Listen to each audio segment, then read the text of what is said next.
Baik, kita lanjut lagi perkuliahan hukum konstitusi. Bismillahirrahmanirrahim. Assalamualaikum warahmatullahi wabarakatuh dan selamat pagi menjelang siang. Jadi kemarin semester 2 ya kita sudah pelajari hukum konstitusi di bagian hukum tata negara. Di semester 3 kita akan pelajari lebih dalam hukum konstitusi. Jadi untuk hukum konstitusi juga ada 14 pertemuan.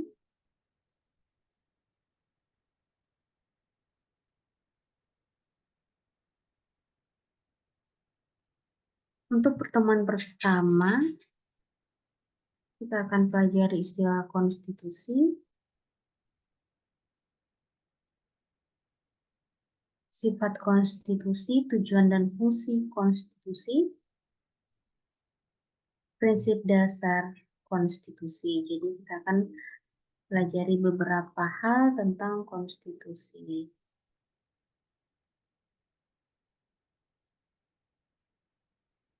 Yang pertama yaitu istilah konstitusi.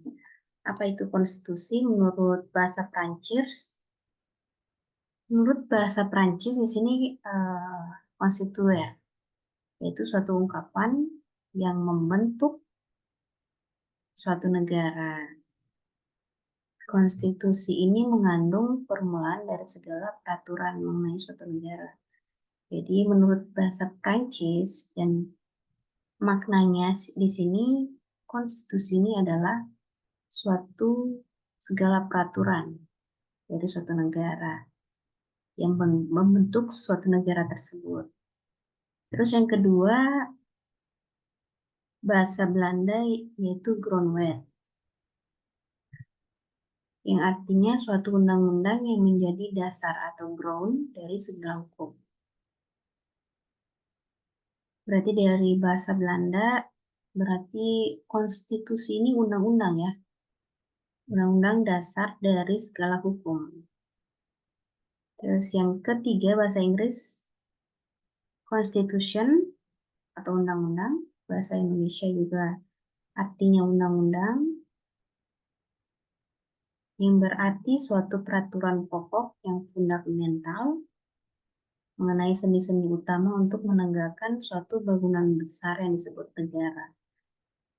Berarti di sini kalau di Indonesia pengertian konstitusi di sini adalah memuat suatu peraturan pokok yang menjadi sendi utama dalam menegakkan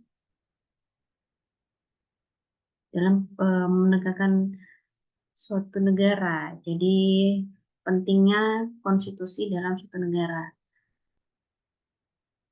Yang terakhir ini bahasa Latin, ada dua pengertian, cume dan statuer. Cume itu artinya bersama, dan statuer adalah membuat sesuatu agar berdiri atau mendirikan, atau menetapkan. Maka konstitusi berarti di sini menetapkan secara bersama-sama untuk segala sesuatu yang telah ditetapkan. Berarti menurut bahasa Latin,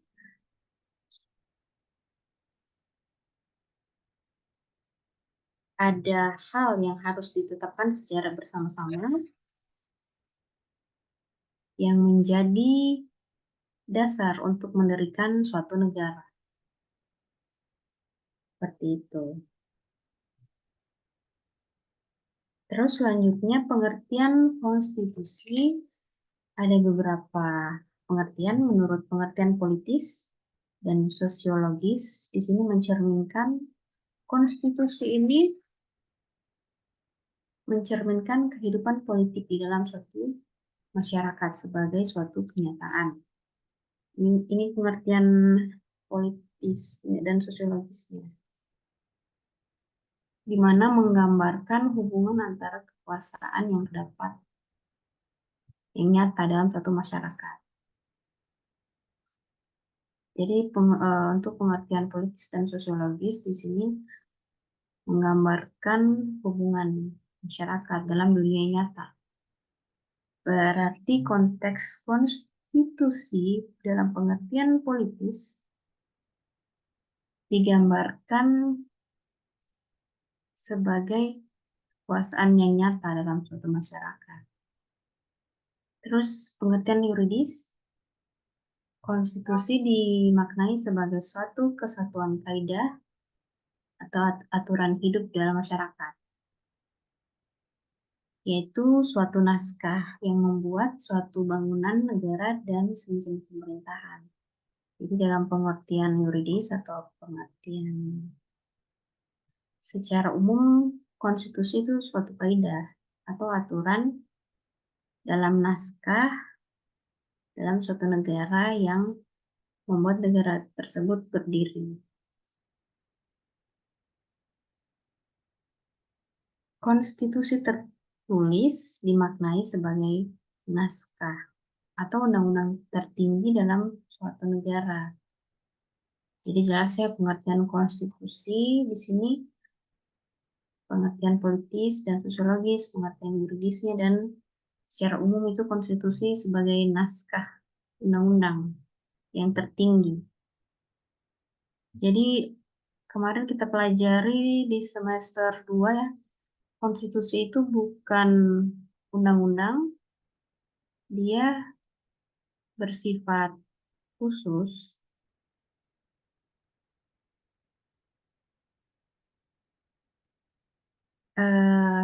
bersifat tertulis, bukan tidak tertulis, jadi harus ada naskah. Jadi kalau peraturan yang tidak tertulis atau tidak ada naskah tidak bisa disebut sebagai konstitusi.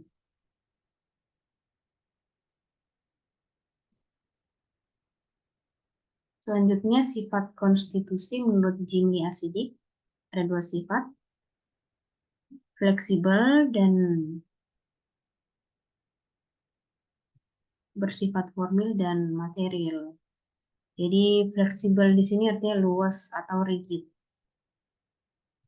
Jadi artinya fleksibel itu sifatnya konstitusi ini luas, tidak kaku, mudah mengikuti perkembangan zaman, karena sifatnya konstitusi ini istimewa.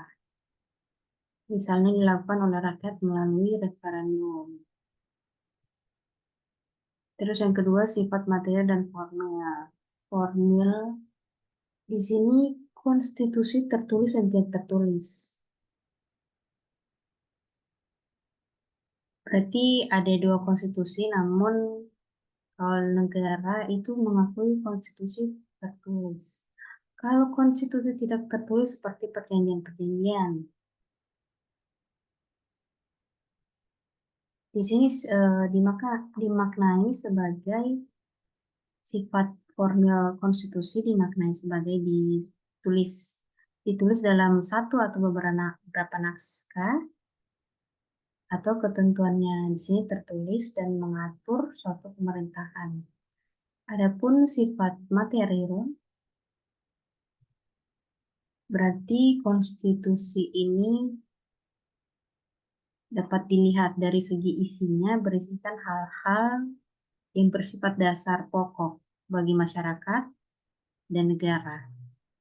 Yang artinya konstitusi memiliki substansi yang penting, terpilih dan mendasar untuk mengatur jalannya negara, sehingga kehidupan negara ini berjalan menjadi stabil.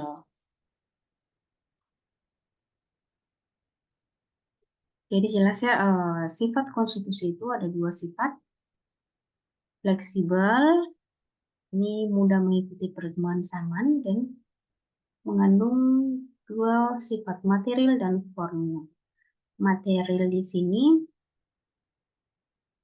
bersifat dasar pokok pemikiran rakyat dan negara, sehingga bisa dituangkan di konstitusi. Terus surat formilnya bisa bersifat tertulis, beberapa naskah.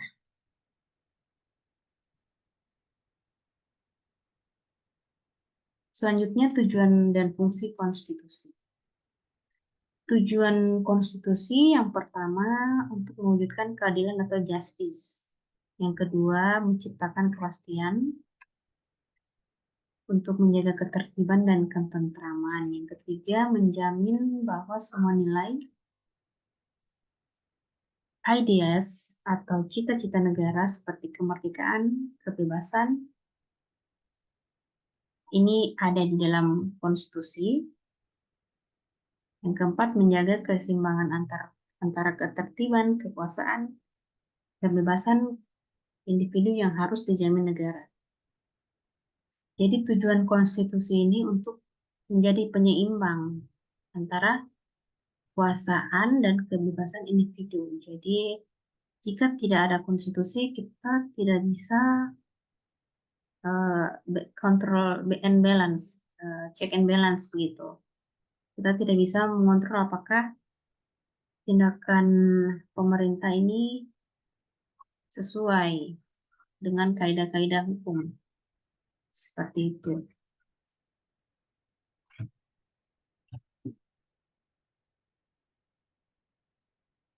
Selanjutnya, fungsi konstitusi yaitu sebagai cita ideal sebuah negara. Berarti ini cita-cita sebuah negara yang menjadi arah penentu suatu negara untuk mewujudkan cita-citanya sendiri. Berarti cita-cita negara Indonesia ini terwujud di fungsi konstitusi.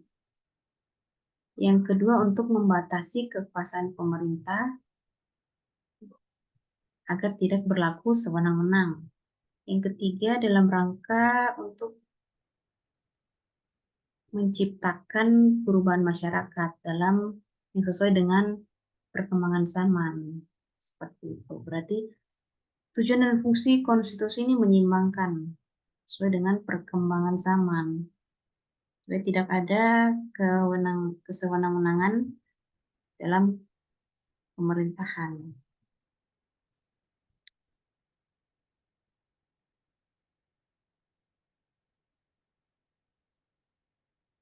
Seperti yang Ibu tadi jelaskan, fungsi konstitusi itu ada banyak ya.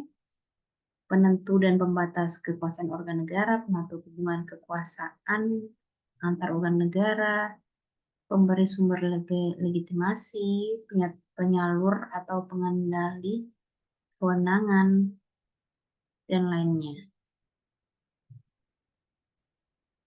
Selanjutnya, prinsip dasar konstitusi ini supremasi dan keadilan konstitusional. Berarti prinsip dasar atau asas-asas yang melandasi konstitusi ini. Berdirinya konstitusi itu berdasarkan prinsip ini, adanya keadilan, adanya supremasi konstitusional, adanya kedaulatan, adanya kemerdekaan suatu negara, adanya pemisahan kekuasaan, adanya perlindungan HAM, adanya negara yang bersejahtera dan memperteguh negara kesatuan. Berarti prinsip dasar atau asas-asas dalam konstitusi itu untuk yang mendasari ini ada 7. Baik, jadi untuk konstitusi ada hanya 2 materi. Jadi Ibu akan hanya sampaikan istilah konstitusi, sifat fungsi, dan tujuan prinsip dasar pemikiran konstitusi.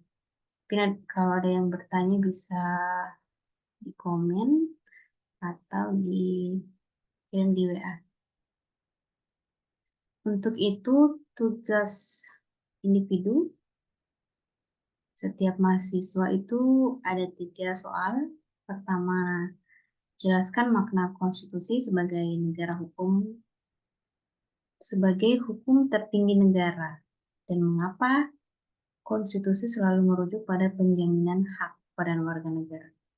Jadi Ibu ingin mahasiswa itu menjelaskan makna konstitusi, tujuan, fungsi, dan keberadaan konstitusi, mengapa begitu penting bagi suatu negara. Jadi Ibu ingin kalian paham tentang bagian pertemuan pertama ini, capaian mata kuliah untuk pertemuan perdana hukum konstitusi. Tugasnya ada 3, ya, jadi dikirim di WA atau email. Baik, sekian saja untuk pertemuan kali ini. Semoga bermanfaat. Sampai ketemu minggu depan. Terima kasih.